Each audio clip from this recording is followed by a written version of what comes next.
When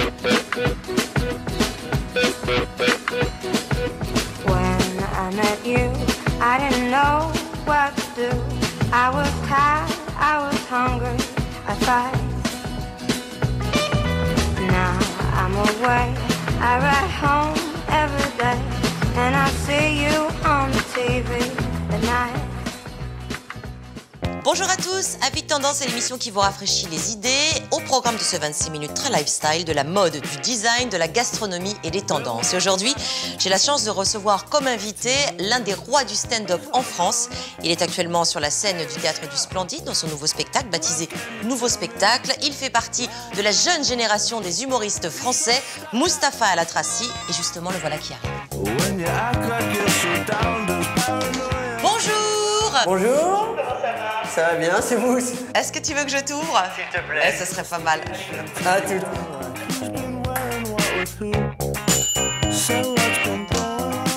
Qui c'est? Comment ça peur. va? Ouais, c'est ça. Et toi? Bon, écoute, je suis ravie que tu viennes à la maison. Je suis très content d'être là aussi. Je t'offre un petit café, un petit S'il te truc, plaît. un petit... Viens, va t'installer. Un café, c'est parfait, s'il te plaît. T'as un petit peu de temps quand même? Très, oui, j'ai tout le temps qu'il faut. Bon, c'est bien. Sur le texto, j'ai lu je suis bouillante. Je le prends comment? Non, je crois que t'as pris le texto suivant en fait. Non. Moi, c'était juste, je te reçois avec plaisir pour qu'on parle de l'art de vie, de ton actu chez moi. Chez toi. Comment ça va? Ça va très bien. Je suis venu pour des raisons qui ne sont pas les bonnes, mais je suis content d'être là. Pourquoi? Bah, j'ai cru quelque chose, quoi. On me dit, Sandrine Quétier a envie de te voir. Très, très envie de te voir. Chez elle. Bah, je savais pas qu'il y aurait tous ces gens. Ah qui bah si, il y a du filment. monde, mais en même temps, j'avais très envie de parler de ton spectacle et puis de la radio et puis de tous tes projets. Eh ben, parlons. Merci Mustapha d'être là. Merci à toi. Bah, parce que vous avez quand même, enfin on va se tutoyer. Hein, On se tutoie, c'est mieux. Oui, t'as un emploi du temps quand même qui est très chargé. Tu as repris au Théâtre du Splendide depuis le 18. Déjà, ouais, le 18 septembre. Ton Ouais. spectacle qui s'appelle? Nouveau spectacle. Voilà. Donc pour l'instant, il est encore nouveau. Quand il sera ancien, il s'appellera Ancien Spectacle. Mais pour l'instant, je le change tous les jours. Alors donc le nouveau spectacle le soir. Ouais. Et dans la journée la radio? Et oui, dans la journée, la radio, je peux pas me détacher de ça. Et combien de J'adore temps? 2 heures de radio tous les jours? 3 heures avec Laurent Ruquier. Donc Ouais. j'apprends encore. Enfin, je suis très jeune, j'ai 28 ans. C'est justement ce qui est assez incroyable, c'est que tu n'as que 28 ans et tu as déjà un parcours très impressionnant. C'est ça, j'ai fait mon premier one-man show à 15 ans, Oui. au Point Virgule à Oui. Paris. Après, tu as enchaîné alors, les stand-up, la télé, Ardisson, Ruquier, la radio Ouais, aussi. Toujours des spectacles. toujours. Hein, une expérience aux États-Unis aussi. Finalement, tu es un globe-trotter. Quand je vois un avion dans le... Ça ressemble à une mauvaise chanson de Francis Lalanne, mais quand je vois un avion dans le ciel, j'ai toujours envie d'être dedans. Je Et sais pas pourquoi. t'imagines, oui. Je m'imagine dedans et j'ai toujours envie de voyager. J'ai une qualité... J'ai plein de défauts, mais je pense m'adapter très bien. J'ai ce truc. Tu me laisses avec des Chinois pendant 20 minutes, tu reviens, j'ai les yeux bridés. Je comprends chaque communauté. Parce que j'essaie de comprendre comment... Oui. Et c'est vrai que j'arrive au Maroc, j'enlève mes chaussures et je joue au foot dans oui. la rue Oui. avec tout le monde comme si j'avais toujours fait ça. Et t'as un pays hors Maroc qui t'a particulièrement marqué, ou un pays où tu aimerais aller ou Ah oui, la Thaïlande, pour Oui. son tourisme sexuel. Non, j'y suis allée avec ma chérie, en plus, c'est pas vrai. Qui a 11 ans, on le rappelle. Non. Je suis tombé amoureux. Je suis tombé amoureux de la Thaïlande. La Thaïlande, oui. Ouais, vraiment pour l'accueil. C'est quelque chose d'important pour moi. Les Marocains sont très accueillants, donc ouais, la Thaïlande, c'est beau, les gens sont gentils, c'est sublime. Non, Tu disais que tu es originaire de Tours. Ouais. Donc tu connais cette belle région et tous les châteaux et tout. Je connais très bien Tours, Alors est-ce que tu Faut en connais la parler. ville de Provins qui n'a rien à voir avec Tours? mais je ne connais que ça. Eh bien je vais te parler de Chevalier et de Châteaufort puisque les remparts de Provins sont un lieu très lifestyle. Regardez. D'accord. 5 km de remparts du XIe siècle ceinturent encore la ville. Bienvenue à Provins, une cité médiévale classée au patrimoine mondial de l'UNESCO. Alors bien sûr, dans les ruines, vous n'échapperez pas aux dompteurs d'aigles sauvages ou aux chevaliers du Moyen-Âge qui rejouent l'histoire. Mais entre la tour César et la Grange Odime, nous, on vous emmène dans des coins cosy. Une roseraie pour faire la sieste et des confiseries aux fleurs, une boutique logée dans une grotte, des chambres baroques de contes de fées ou un ancien relais de poste transformé en hôtel chic. Entrez, c'est par ici. On commence par un coup de foudre, une ancienne demeure de maître au style médiéval revisité, le César Hotel.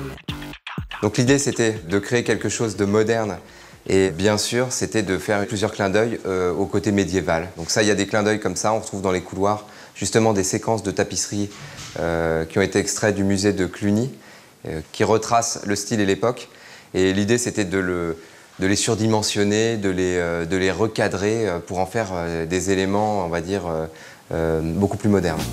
Et ça continue dans les chambres avec ces miroirs comme les triptyques de l'époque, ces plaids qui rappellent les peaux d'animaux, des portes en forme de vitraux ou des voilages couleur métal.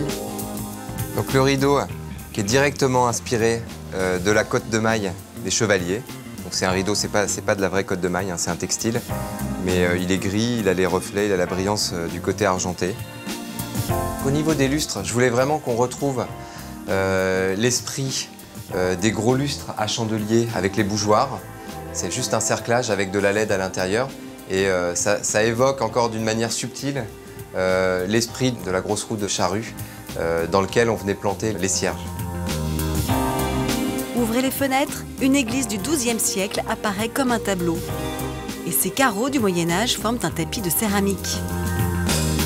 On a retravaillé le carreau de Provins, qui est un petit carreau qui fait 10 cm par 10 cm, qui est passé au four, qui est verni.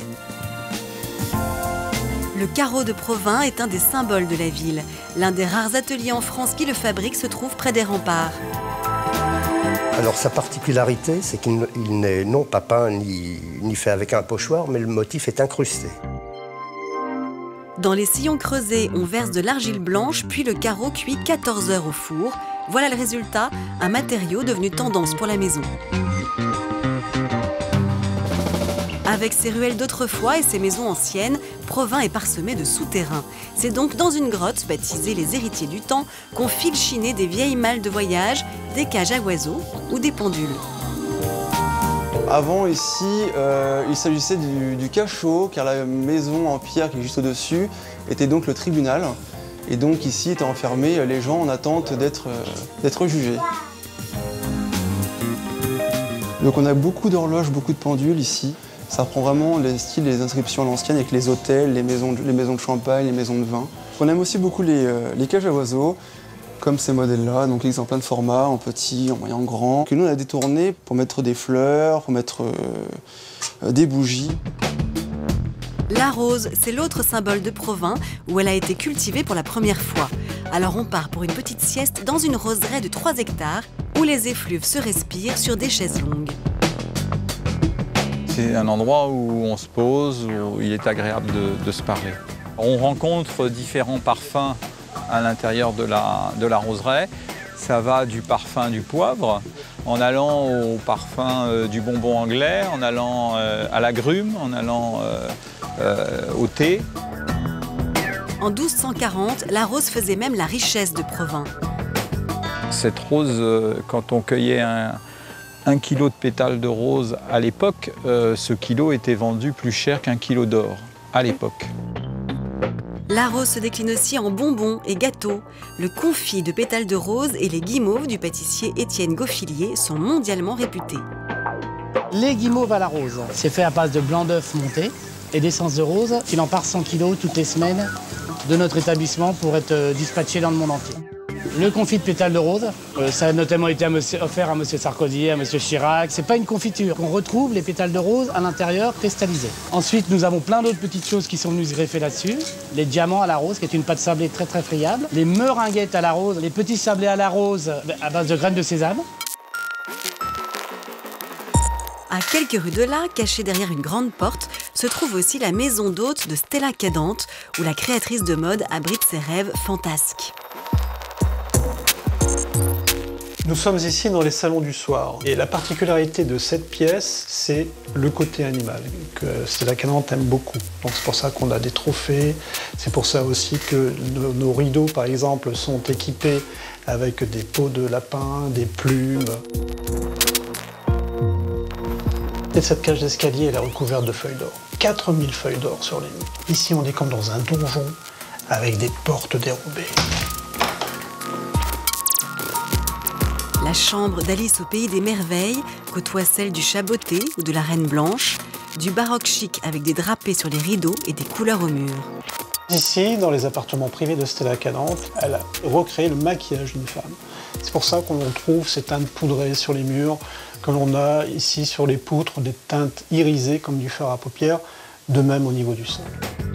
Voilà, entre une halte dans un Moyen-Âge tendance, du shopping en grotte ou une sieste parmi les roses en dégustant des guimauves parfumés, Provins est rempli de chemins singuliers.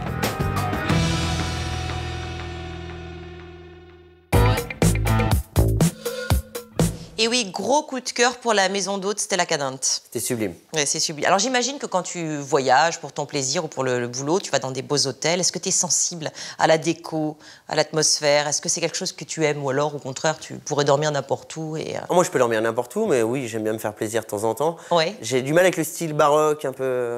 C'est quoi ton style? Moderne. J'aime quand on modernise de l'ancien, en fait. J'ai fait un hôtel il n'y a pas longtemps à Rome, où il y avait tous les codes anciens, mais on voyait que on voyait qu'ils n'avaient pas racheté ça dans une brocante. Oui. Le côté brocante m'angoisse, en fait. C'est vrai. Parce que ce qui m'angoisse dans la brocante, machin, c'est de porter les fringues d'un mort, par exemple. Je me dis, cette personne, je la connaissais pas. Et peut-être qu'elle est morte. Mais dans ces cas-là, il ne faut pas marcher sur les tapis anciens non plus, parce qu'il y a des gens morts qui sont... Mais je ne marche jamais sur les tapis anciens. J'ai demandé, avant de rentrer dans celui-là, il est tout neuf. Oui, il est neuf. Du Pierre Import, je connais bien le modèle. Alors, on a parlé de la déco et on va parler de la mode maintenant. Est-ce que tu es sensible à la mode? Est-ce que tu aimes? Est-ce que tu t'y intéresses? J'aime pas être à la mode, parce que j'ai l'impression que... c'est une phrase qu'on connaît, il n'y a que la mode qui se démode. Mais, oui. Mais non, je fais pas trop attention. Non, j'essaie de bien m'habiller. Oui. Je sais pas, ça te plaît? Oui, c'était très beau. C'est assez sobre. Oui. Petite vanne, un petit voilà. Non, sinon je fais pas plus attention. Mais je suis un mec en même temps. Ah mais détectateur, ouh là là, détrompe-toi, il y a des hommes qui sont très, tu vois, qui ont des pièces fétiches. Toi, par exemple, tu as un blouson, un t-shirt, un jean, quelque chose que tu adores. Je suis hétérosexuel déjà, je tiens à préciser. Bon, on va reparler de la cuisine. Est-ce que tu sais cuisiner des cupcakes? Tu n'as peut-être pas appris encore. Non. Est-ce que ça t'intéresse? Ça m'intéresse déjà beaucoup parce que j'ai ma belle-sœur qui fait les meilleurs cupcakes de Paris. C'est pas vrai. Ouais, ça s'appelle Chez Titin. Oui. Et elle a vraiment, j'en parlerai pas sinon, mais elle a vraiment un talent monstre. C'est-à-dire qu'elle fait des pièces montées aussi. C'est bon, hein? Ah oui, mais elle fait des... C'est bon et beau. Alors là, non seulement tu vas apprendre à faire des cupcakes ça va te coûter bonbon. Sucrés, mais salés. Est-ce que tu savais qu'on le décline en salé? Oui, parce qu'au Starbucks, déjà, maintenant, il y a des muffins aux épinards, des trucs chelous comme ça. C'est vrai? Ouais. C'est une bonne petite référence culinaire. Voilà. Allez, je vous propose tout de suite de découvrir les cupcakes sucrés et salés. Ils sont jolis, moelleux et se dégustent avec les doigts, les cupcakes. Imaginés par les ménagères américaines dans les années 50, ils étaient tombés aux oubliettes. Ce n'est qu'en 2000 qu'ils signent leur grand retour, croqués par Carrie et Miranda de Sex and the City, un vrai phénomène de mode. Sophia, notre blogueuse, les revisite en les décorant avec des bonbons. Mais avant cela, place à la version salée, aux toppings et aux astuces du jour. On va commencer avec un apéritif ou une petite entrée originale, le cupcake salé. Donc on va les customiser, vous allez voir, c'est super rapide à faire et ça fait toujours son petit effet sur une table pour vos invités. Pour cela, préparez 75 g de farine, 2 œufs, 40 ml de lait, 40 ml d'huile, 60 g de saumon fumé coupé en morceaux, quelques herbes fraîches, un sachet de levure chimique, du sel et du poivre. Pour la première étape, on va mélanger tous les ingrédients. Donc on commence par la farine. Ensuite, on casse les œufs. Hop. Je prends mon petit fouet pour commencer à mélanger délicatement. Un seul récipient et un seul ustensile, ça a l'air un peu facile, non? Plus qu'à ajouter le lait, l'huile et le saumon. Donc là, je vais prendre du basilic que je vais ciseler. Ou couper finement si vous préférez. Attention, ça a l'air technique. Je le mets dans ma préparation. Pas tant que ça, finalement. Ensuite, le sachet de levure, parce que sans levure, les cupcakes ne montent pas. Et ça serait quand même dommage. On continue à mélanger et on ajoute un peu de sel et du poivre. On récupère nos petits moules et on va les remplir. Alors là, c'est le moment de s'appliquer, puisque mieux ils sont remplis, plus jolis ils seront. À l'aide d'une cuillère, versez l'appareil aux 3/4 de votre caissette, comme ceci. Là, c'est bien. Alors maintenant, je vais les mettre au four pendant 30 minutes à 180 degrés.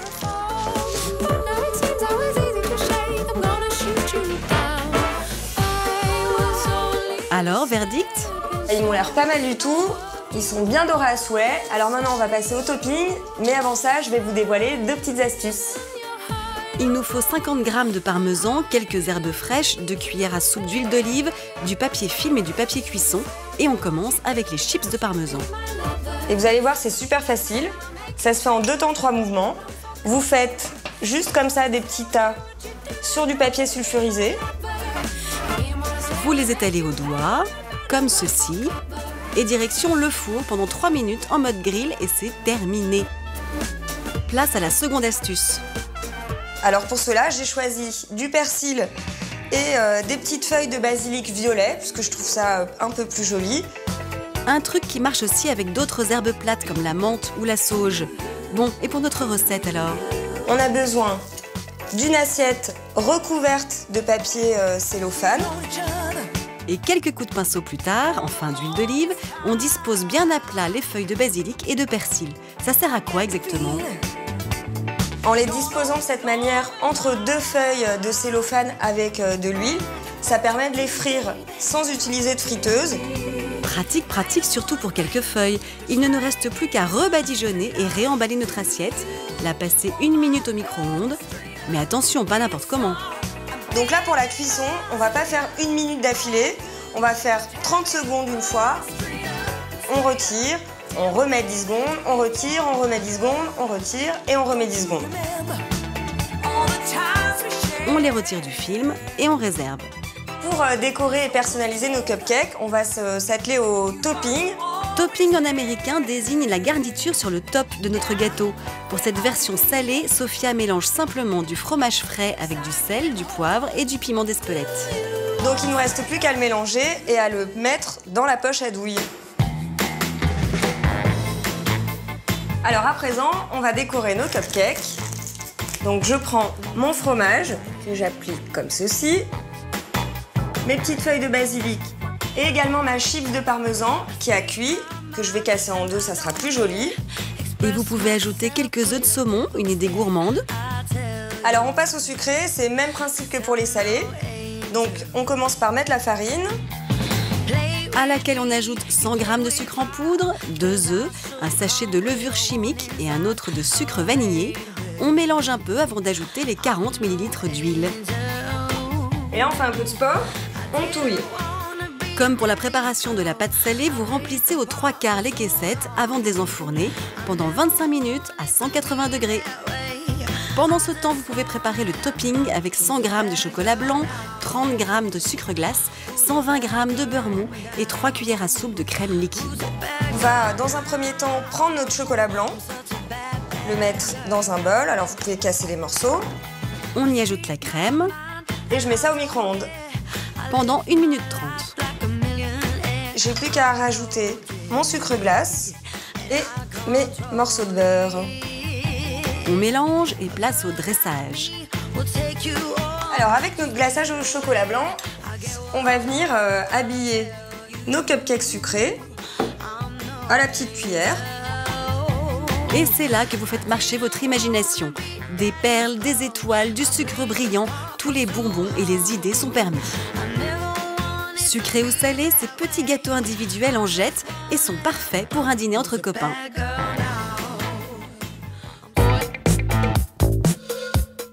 Alors Mustapha, on te retrouve donc du mercredi au samedi au Splendide pour ton nouveau spectacle. Et ce jusqu'à 2018. Jusqu'à plus soif. Jusqu'à plus soif. Et la radio aussi avec Laurent Ruquier, c'est à quelle heure? C'est de 16h à 18h30 tous les jours. Comment tu fais? On enregistre le matin.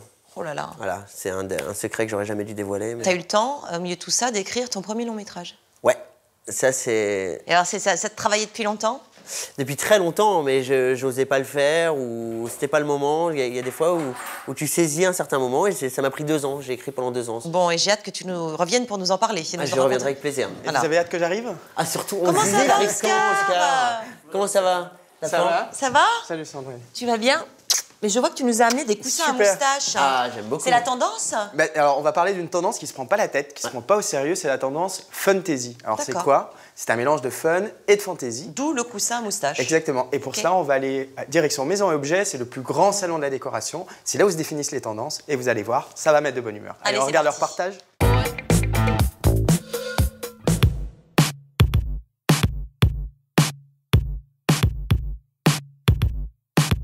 Bon, avec ce temps maussade, je sais pas vous, mais moi j'ai vraiment envie de faire la fête.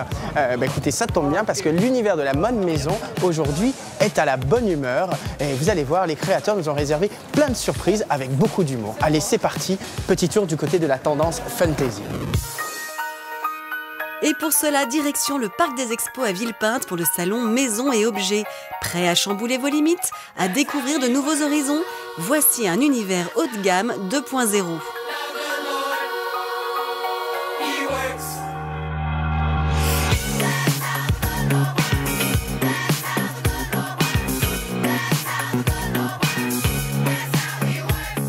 Bonjour Oscar. Ça va? Ça va et toi? Impeccable. Bah écoute, c'est quoi la tendance fantasy? Est-ce que tu peux nous l'expliquer? Il y a une envie de mettre du fun, de mettre de l'ironie, de mettre un peu d'irrévérence dans la déco en ce moment. Il y a toute l'influence de cette génération digitale, cette génération LOL, et de réveiller un peu les classiques, de réveiller toutes ces tendances vintage ou bourgeoises ou minimales de ces dernières années par des éclats colorés, des clins d'œil à ce qui se mange, des clins d'œil aux dessins animés, des clins d'œil à ce qu'on peut regarder, voir sur Internet ou les réseaux sociaux, de remettre de la fantaisie ou de la fantasy dans l'univers de la maison et de l'archi, du design. Est-ce que c'est une tendance qu'on retrouve au-delà de la mode maison? C'est une tendance qui va au-delà parce que c'est une attitude, c'est un vrai truc de fond. Derrière tout ça, il y a toutes ces nouvelles matières qui sont de plus en plus plébiscitées par cette génération-là, toutes ces nouvelles techniques. C'est une façon de dire aussi aux parents, grands-parents, réveillez-vous. Voilà, on a aussi notre mot à dire. Donc ça amène un nouveau souffle, une nouvelle énergie dans la déco, dans le style. Réveillez-vous, c'est ce que nous dit en substance Vincent Grégoire. En matière de création, pas question d'économie d'énergie. On encourage la dépense et la circulation de bonnes vibrations. Les ondes positives et les générateurs d'optimisme nous électrisent.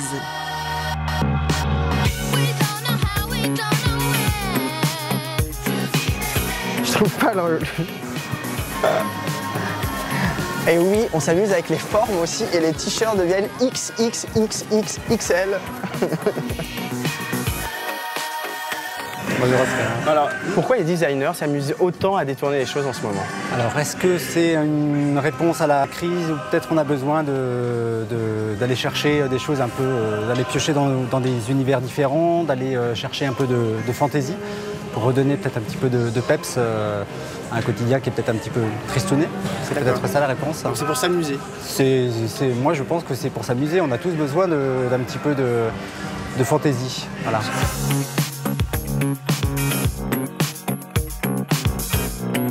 Voilà, c'est tout pour la tendance. Retenez une chose quand même, c'est que la chose la plus absolue dans un monde comme le nôtre, c'est l'humour. Et c'est pas moi qui ai dit ça, Einstein. Et bien écoutez, moi je vais continuer à m'éclater, je pars en vacances.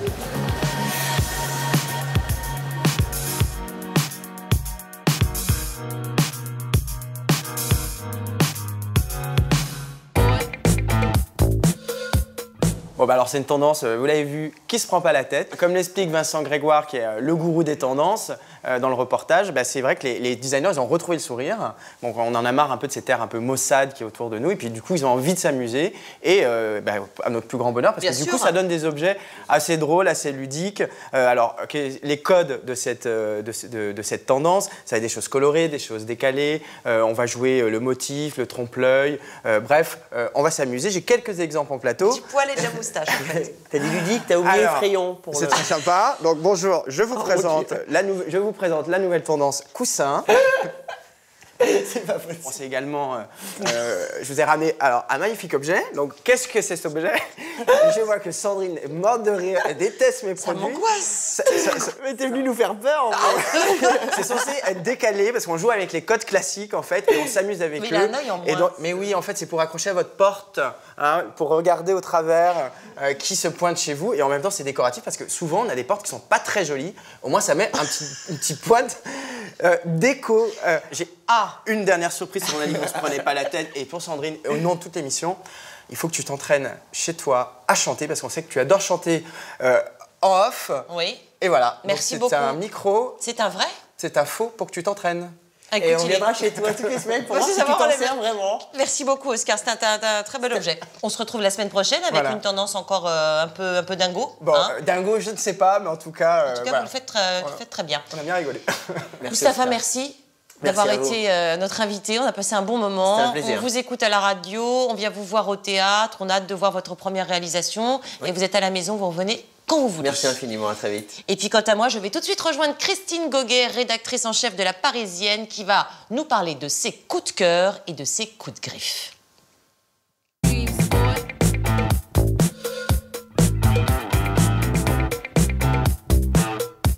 Bonjour Christine. Bonjour Sandrine. Alors, des coups de cœur, des coups de griffe aujourd'hui. On commence par les bonnes nouvelles. Moi, j'aime bien les coups de cœur. Moi aussi, je préfère. Ouais. Donc, cette semaine, nous repartons dans le sud. Alors, j'ai déniché un superbe hôtel. À quel endroit? Alors, ça s'appelle le Vallon de Valrugue. C'est à Saint-Rémy-de-Provence. Je pense que vous connaissez Sandrine. La région est très sympathique. Ah, le cœur du Luberon qui vibre encore. Il n'y a personne pour vous ennuyer à cette période-là. Le chant des cigales, les oliviers. Et on retrouve un peu de douceur pendant la grisaille de la rentrée. D'accord. Donc, le Vallon de Valrugue, un spa, une piscine couverte, une piscine chauffée. À des prix tout à fait corrects hors saison. Ça me va. Ça vous va? Ah oui, ça me va très bien. Vous me raconterez? Je vous raconterai, oui. Je prendrai les photos. Un coup de griffe? Alors, un coup de griffe. Oui. Alors, moi, je trouve qu'on a un vrai problème avec la mode cette année. Il n'y a pas longtemps, je vous parlais du grunge. Oui. Maintenant, oui. je vais vous parler du rose. Alors, on a du rose Malabar, du rose dragé, du rose Barbie, en fait. Je pense que c'est parfait pour Paris Hilton, c'est parfait pour Zaya. Ça va être plus difficile pour nous, mais... Osez. Et chez tous les grands couturiers, il y a du rose aussi. Le rose ne tue pas, le ridicule, oui. Oui. Non, mais à condition de peut-être pas avoir un total look rose, mais un petit accessoire un peu rose Malabar, ça vous irait bien, Christine? Oui, c'est vrai, oui. Je pense. Un petit sac. Un petit sac une rose. Fourrure. Oui. C'est pas gagné pour moi, mais bon. Donc pas de rose, on en a marre du rose. Ouais, on en a marre du rose. Bon, est-ce que vous avez un autre coup de cœur, peut-être une bonne nouvelle? Oui, alors un très joli coup de cœur. Moi, j'ai qu'une envie, c'est à l'approche des jours gris et du froid, c'est de repartir. Donc, pour prendre le large, on part sur Tempting Places, qui est le site des hôtels de charme pour dénicher de très bonnes adresses à des prix tout à fait corrects aussi. Spa à volonté au Vietnam, des haciendas de charme au Mexique.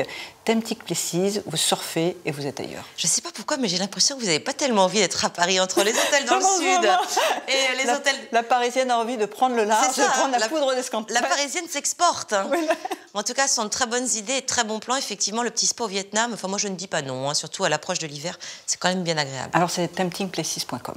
Temptingplaces.com. Merci beaucoup, Christine. Vous revenez la semaine prochaine avec encore plein de bons plans pour nous, des coups de cœur et bien sûr le coup de griffe. On se retrouve, nous aussi, dès la semaine prochaine avec un nouvel invité. Mais tout de suite, place à mon agenda de la semaine. Bisous. Cette semaine, vous avez le choix entre 2 expos, un bouquin et un lieu de rêve. Prêt ? La Corniche, c'est le lieu à découvrir. Avec la complicité de Philippe Stark, cette maison basque située au pied de la dune du Pilat se réinterprète dans un luxe familier. C'est la rencontre d'un paysage et d'une nature au-delà du grandiose. L'ambiance de cet hôtel est hors norme, chaleureuse, le cadre poétique et la déco un brin barré.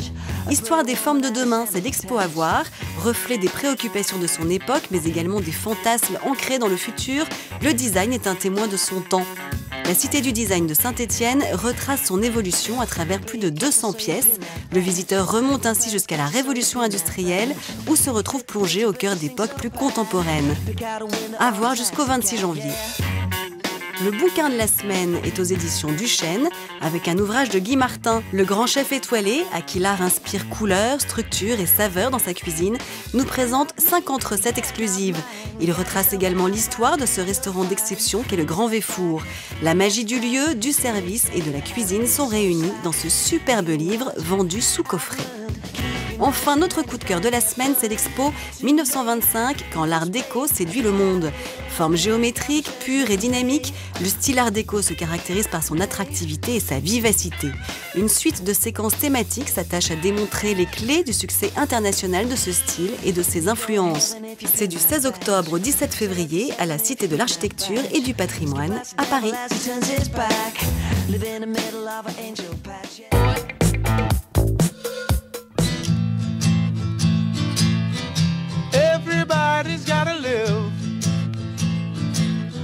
and everybody